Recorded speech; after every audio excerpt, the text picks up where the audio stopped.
Hi, my name's Steve McGee. My wife Wendy and I have a company that's probably the most unusual thing you will hear about here for a little while. I had previously been in neuroscience research and also working in the tech industry, and a tragedy several years ago set us on this course. We had tried to get pregnant for 5 years and finally did after seeing a fertility specialist, but horribly, the about 2 months before the due date, we visited my mom in the hospital, and her roommate had an infection that was highly contagious, and we found out later resistant to every known antibiotic at the time. My mom couldn't get out of bed, and so she fortunately didn't get exposed to it. It killed that lady and 8 other people there, but Wendy got exposed to it, and the next week she got extremely sick, and we couldn't figure out why. And she went into the doctors, and they said that Luke's, our little boy's heartbeat was beating too slowly, and they had to do an emergency C-section. And he lived long enough that day for Wendy to hold him for a little while, but he passed away. And then she spent 2 years in and out of ICU because the antibiotics would suppress the infection, but then it'd come back with a vengeance. And but finally, the Mayo Clinic found antibiotic from the 1950s that killed it, and we were so relieved. But after she wasn't fighting for her life, she then realized, or had already known, but wasn't focusing on it, that she had terrible pains in her stomach. And what had happened was her uterus had reopened a few times during that period that she was so ill because of the infection, and they had to do surgeries again, and her large intestine had connected, grown into the side of her uterus, and would get twisted off every now and then, which can be deadly. And we found a physical therapy technique that called the Wern technique out of Clear Passage Therapy in Florida that would help release the blockage, so it wouldn't be, a trip to the ER. And they claimed that if you do it 4 times a day, about 15, 20 minutes each session, that it could help release the tissue adhesions, at least in a lot of cases. The thing is, I was working at the time in a software company that was, I was traveling all the time, and I just didn't have time to do that intensive of a therapy for Wendy, and nobody locally would do it. So I ended up trying to create a device that would help with that. And after about a year of some really like don't use a washing machine motor and make a shaker table, that'll make you throw up. That was one of our first things we learned not to do. But eventually I came up with a percussive massager because I realized if I couldn't shake the body, which is what the Wern technique was, you put your hand on the belly and you just rock hard enough to shake the whole body. I thought, well, what is that doing? Because I previously had been in neuroscience research, and I was at Wake Forest School of Medicine at the Center for Investigative Neuroscience Research, and I had anatomy books and all, and so I looked at it and I realized the broad ligament and also, to a degree, the uterine ligament act like curtains that hang down and suspend the uterus and the ovaries and the bladder, otherwise they'd collapse. And I thought, well, if you're shaking the body, maybe if you could get these to shake like that, like a whip, maybe it would help move the uterus and release the adhesion. So I ended up creating different percussive massagers that had different amplitude heads, and finally found something that would, when I tested it on myself, it would vibrate all the way from my forearm down to make my finger shake.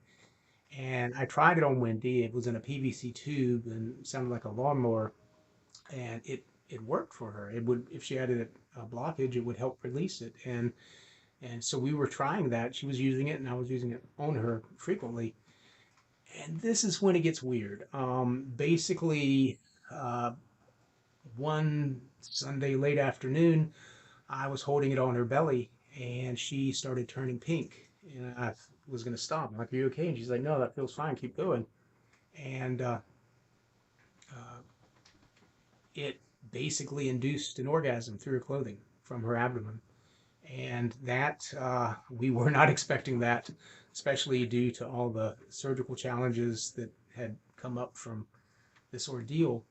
But I took it back to the at Wake Forest, and I presented it to the guys that I used to do research with, and because I knew that there was no known nerve that I was aware of that would map to that area in the abdomen, and they were fascinated, but they said they couldn't study it because of the side effect. And I got that same result going to NIH and other locations, I would get stonewalled and put in a loop with things. And so I got really frustrated with it.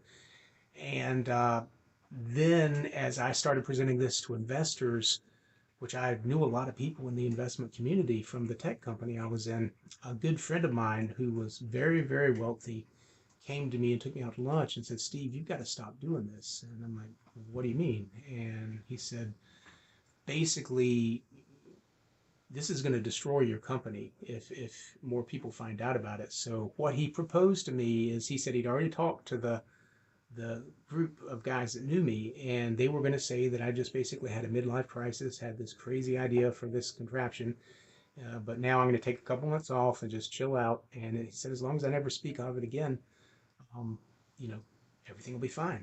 So I went home to Wendy and talked about it, and she first said, well, how will we feel if we make it to 80 and don't do this? Because it appeared to be helping a lot of women. We were looking at all sorts of things: urinary incontinence, tissue adhesions, fertility issues, bladder infection. And, I'm like, yeah, but, this is a company I'd worked 15 years to co-found. And she said, well, what about this? What if Luke had lived after we're gone? Would he be more proud of parents that had a software company or that potentially helped millions of women with things like urinary incontinence and bladder infection, which no medical claims on that. And I thought about it and I was like, okay, I'll figure something out. So I retired from the company and walked away from it. And we then thought it would be easy to license this technology, which it wasn't. Nobody could get it. Nobody understood it. So we ended up having to go through all sorts of channels and finally did a crowdfunding. Our first crowdfunding failed, and then we did a next one, and we raised 115K. And the first investor we had actually was the manufacturer, and so we successfully delivered the product. And then, fortunately, one of the VCs I knew later that year got us a seed fund at a 5 million valuation for it. So fast forward many years, now 6 patents. Wendy and I ended up getting our doctorates to study this. We have the high massager. It's on our fourth manufacturer. We distribute in the United States, Europe, and Australia. And we have been primarily sold through physical therapists and urologists, OBGYNs, but and that's as an over-the-counter device that they suggest. But we're now getting into the biohacking market, particularly for fertility, because the biggest blessing out of this whole thing, which it has not been an easy path, I